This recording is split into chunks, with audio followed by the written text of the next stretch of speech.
Baik, terima kasih MC atas waktu dan kesempatannya. Assalamualaikum warahmatullahi wabarakatuh. Waalaikumsalam. Suatu kebanggaan sendiri untuk saya bisa berada di sini bertemu dengan teman-teman semua. Sekolah merupakan salah satu lembaga pendidikan formal yang menjadi aspek penting dalam pendidikan di Indonesia. Kehadiran OSIS merupakan wadah bagi siswa untuk berorganisasi, untuk mengaktualisasikan eksistensinya, dan untuk meningkatkan jiwa kepemimpinannya. Menjadi peran yang penting juga untuk kita semua.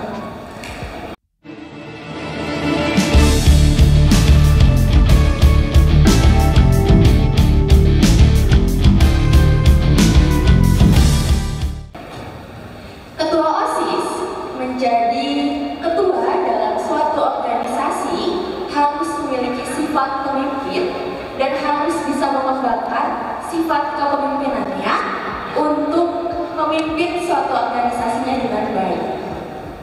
Teman-teman sekalian, kurang lebih 2 tahun lalu saya juga berada di posisi kalian. Saya juga pernah menjadi ketua OSIS di SMA 7 Bandung. Dan itu merupakan pengalaman berharga untuk saya, karena dari situ saya bisa belajar banyak hal, dan OSIS juga menjadi wadah saya untuk mengembangkan potensi yang saya miliki. Dan teman-teman di sini harus merasa beruntung dan bangga pada diri kalian sendiri, karena teman-teman sudah memiliki bekal untuk teman-teman memasuki organisasi di tingkat universitas nanti. Nah, teman-teman sekalian, perlu teman-teman ketahui bahwa pemimpin itu tidak cuma presiden, tidak cuma wali kota, gubernur, ataupun ketua OSIS, tapi kita semua adalah pemimpin. Kita semua adalah pemimpin untuk diri kita sendiri. Lalu, bagaimana cara menjadi pemimpin yang baik? How to be a good leader? Nah, pertanyaan tersebut akan kita bahas, akan kita ulik bersama dengan 3 narasumber hebat kita pada siang hari ini. Langsung saja kita sambut 3 narasumber kita pada siang hari ini. Akan saya panggil satu persatu. Ketua BEM Kema 4, Kang Muhammad Haikal Febriansyah. Ketua BPO Senat FIPS, Kang Zulfala. Dan Ketua Binus Anggota Bandung, Kang Zidan Febrian. Tepuk tangan dong semuanya.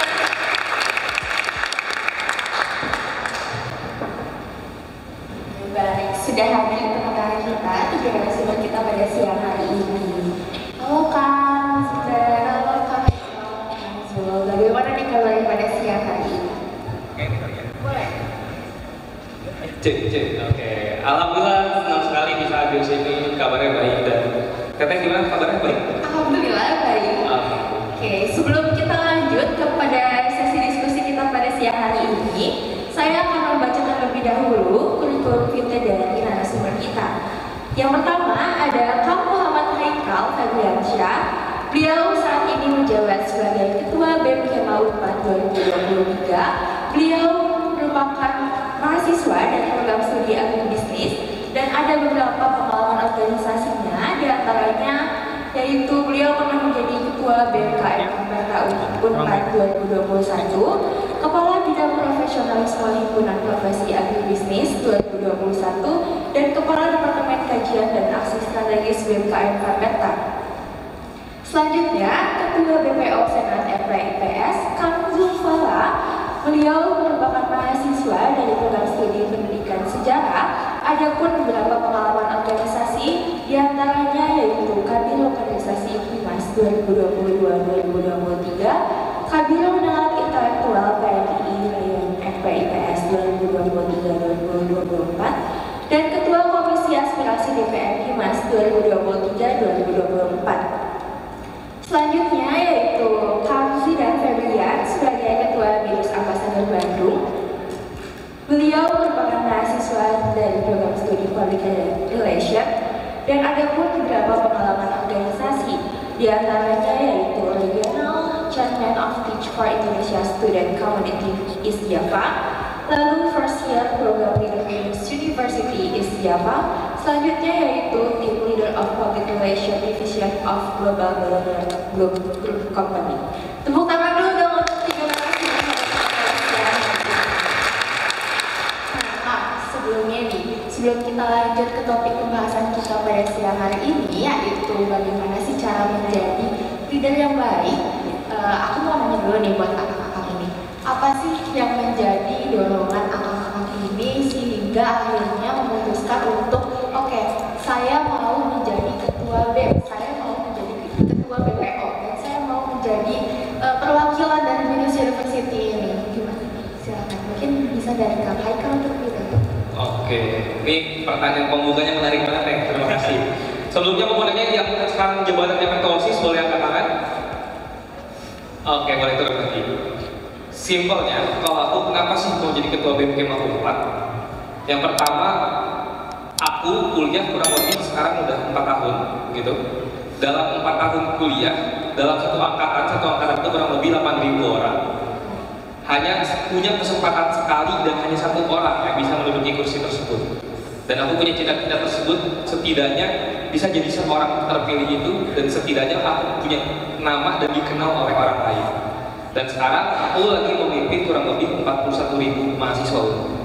Jadi alasannya.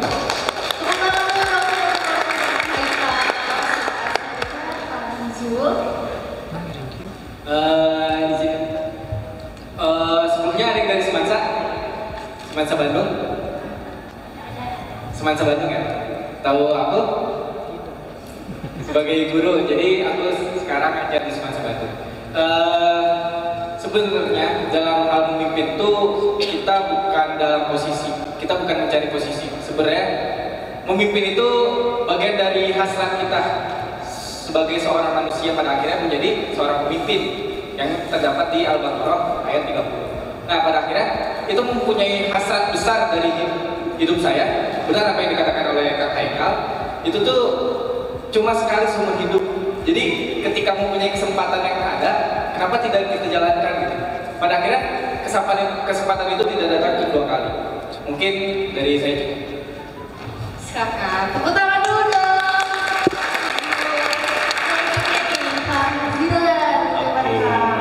Oke teman-teman, kalau dari aku sendiri ya, alasan kenapa memutuskan untuk menjadi seorang pemimpin.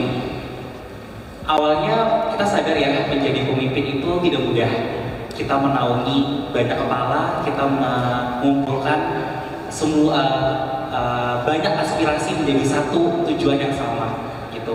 Nah, itu tantangan itu yang mendorong aku untuk menjadi seorang pemimpin gitu. Jadi aku menantang diri aku sendiri. Aku udah menganggap aku udah bisa memimpin diriku sendiri. Gimana kalau misalnya caranya aku memimpin orang lain gitu. Dan itu tantangan bagi aku waktu ya masih muda lah ya. Jatuhnya kalian pasti ada rasa-rasa menggebu-gebu gitu ya. Nah, itu yang mendorong aku kayak aku punya suara, aku punya hak untuk beraspirasi, dan aku mengedepankan dan mempertahankan itu. Dimana pasti banyak ya di umur kalian yang mungkin masih malu gitu ya kan ya, masih malu, masih belum berani gitu. Dan di situ yang mendorong aku ketika oke, kalau misalnya ada yang nggak berani dan aku berani, gimana nggak aku aja gitu, dan aku bisa mewakili semua suara-suara kalian. Terima kasih. Tepuk tangan untuk juga. Berarti dapat disimpulkan bahwa akang-akang ini mempunyai gagasan, mempunyai kemampuan dari dirinya sendiri untuk memajukan nama baik dari kampusnya masing-masing kan. Oke, lanjut. Menurut akang-akang ini nih, sebagai seorang pemimpin, kemampuan leadership apa sih yang dibutuhkan oleh kita di masa yang akan datang? Silakan. Dari kalian mungkin ya? Dari aku ya. Menurut aku karakteristik yang paling utama pastinya menjadi seorang pemimpin itu adalah skill ya. Kita ngomong ke skill dulu. Pasti kalian kepikiran adalah komunikasi, ya kan ya. Komunikasi is the key katanya, ya kan. Komunikasi is the key. Tapi menurut aku, without understanding, communication is nothing. gitu. Kita berusaha untuk komunikasi lancar, kita menyampaikan semua komunikasi yang telah kita sampaikan ke divisi ini, misalnya ke divisi A, B, C gitu. Tapi kita tidak berusaha untuk understanding, mengerti divisi ini itu kendalanya apa, kebutuhannya apa gitu. Dan itu juga akan nyambung ke listening.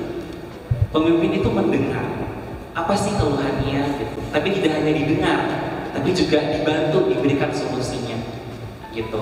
Terus problem yang lain yang lainnya mungkin para problem solving gitu ya. Bagaimana caranya kita langsung quick thinker ya, kita harus quick thinker juga. Gimana kalau misalnya ada keadaan yang mendesak, kita diberikan pilihan yang sangat berat, gimana caranya kita tidak, bagaimana cara kita tidak, jangan sampai merugikan anggota kita gitu ya. Nah itu tuh skill-skill yang ini ya, dan yang mungkin punya hati yang besar dan tegar sih gitu. Karena pasti apapun kendalanya dari eksternal ya, pasti yang ditanya siapa ketuanya, siapa pemimpinnya, kenapa bisa seperti itu gitu. Jadi bagi kalian yang ketua OSIS atau ketua divisi gitu ya, harus punya sense of belonging dulu sih sama masing-masing gitu. Itu sih dari aku. Oke, baik. Kalau menurut Kang Zul nih, Kang, gimana Kang? Menurut saya untuk mempunyai karakteristik sebagai pemimpin ya, saya ada matkul mata kuliah tentang keterampilan abad 21. Itu diajarkan oleh Prof. Said Hamid Hasan. Itu yang menggagas kurikulum ke-13 di UPI. Nah, dia mengajari saya bahwa yang harus dipunyai oleh seorang pemimpin itu ada 4. Yang pertama itu berpikir kritis, yang kedua itu kreativitas, yang ketiga itu komunikasi, dan yang keempat itu relasi.